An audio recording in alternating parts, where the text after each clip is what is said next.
En fait, j'ai toujours dit qu'avant de se marier, il faut être sûr que ton concubin n'est pas égoïste. Un homme qui n'est pas égoïste, on peut tout arranger avec lui. Mais si de nature, c'est quelqu'un qui est dans l'égoïsme, qui ne pense qu'à lui seul et qui pense que tout doit tourner autour de sa petite personne, ce n'est plus un homme. C'est une petite personne. Avec cette personne-là, il est difficile d'avoir des projets à l'avenir. Mais quand tu as la chance d'avoir un homme, même quand il n'a pas les moyens, mais qui est un homme, qui est un grand homme, qui n'est pas une petite personne, qui n'est pas égoïste, qui a une certaine générosité en lui, cet homme-là même demain, quand il y a un éveil de conscience, peut t'accompagner. C'est ce que je dis. Quand on dit qu'il faut choisir son partenaire, c'est pas un homme riche. C'est pas un homme d'une grande famille. C'est pas un homme qui s'habille bien. Non. C'est un homme, même quand il n'a pas de grands moyens, tu sens, moi, qu'il n'est pas égoïste. C'est un homme il est ambitieux, mais il n'a pas de grands moyens. Vous comprenez? C'est dans l'ambition que tout règne.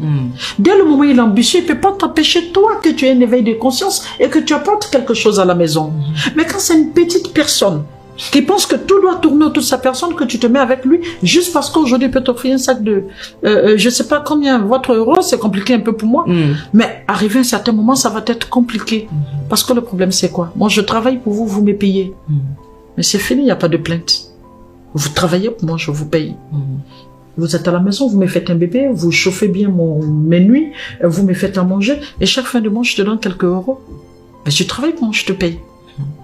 Mais quand on s'assoit et qu'on réfléchit ensemble, et qu'on se dit, c'est vrai, tu n'as pas de grands moyens, mais de par l'idée que tu as, je pense qu'on peut s'accompagner mutuellement. Et puis, j'ai toujours dit aux femmes, dès qu'il y a l'éveil de conscience, on ne s'impose pas son nom. Ok.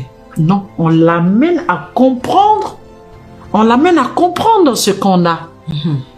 Et de quelle manière, alors? Bon, de quelle manière? C'est la manière la plus simple. Il faut, mets-le en toi. Mets-le en toi, d'où la complicité d'être souvent ensemble aux réunions. Quand tu as une cérémonie, amène-le à t'accompagner. Assieds-toi souvent et parle avec lui pour qu'il comprenne. Il a juste envie d'être convaincu. L'homme, quand il a quelque chose de beau, dès qu'il te voit partir, il ne pense qu'à une seule chose. Quelqu'un va me l'apprendre. Parce qu'elle est en train de taper une... Lui, il ne pense pas à autre chose. Hein. Quand tu vois l'homme en train de faire des histoires avec sa femme parce qu'elle évolue, rien d'autre. Il voit sa chose en train de partir, puisque lui, elle est en train de partir. Voilà, il a juste envie d'être rassuré. Vous comprenez? Et puis nous, les femmes, quand ça commence à marcher, c'est en ce moment que les nuits, on est trop fatigués. Et quand on rentre, on peut plus s'occuper de monsieur. Le sourire qu'il attendait avant, c'est trop compliqué. Et on voit d'autres personnes. Et c'est en ce moment, on va lui dire, non, ta veste là, franchement, tu peux plus me suivre avec ça. Alors que c'est avec ça qu'il t'accompagne avant. Les reproches, ça ne peut pas en finir. Mais du coup, il a l'impression que tu vois autre chose mieux que lui.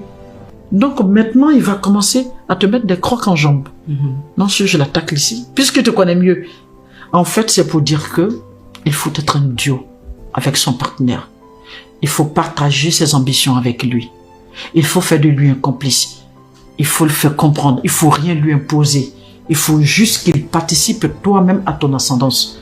En ce moment, il devient une sécurité pour toi.